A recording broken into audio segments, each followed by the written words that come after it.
এই নূর বিশ্বাস পাক দরবার শরীফে আজকে মাসিক মাহফিলে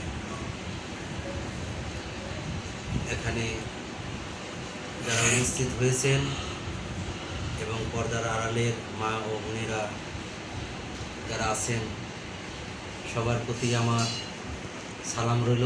আসসালামু আলাইকুম। ওয়ালাইকুম সালাম। আজকে আমি অত্যন্ত খুশি হয়েছি যে আজকে এই মাহফিলে অনেক লোক নতুন এসেছেন এবং তার মধ্যে একজন কলেমাধারী মুসলমান হয়েছেন, বায়াত গ্রহণ করেছেন। আল্লাহু আকবার। আল্লাহু আকবার।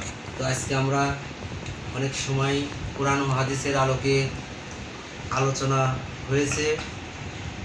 আপনারা যারা ধৈর্য ধরে শ্রবণ করেছেন আমি তাদের প্রতিও কৃতজ্ঞতা জানাই এবং ধৈর্য ধরে শোনার জন্য আমি তাদেরকে ধন্যবাদ জানাই।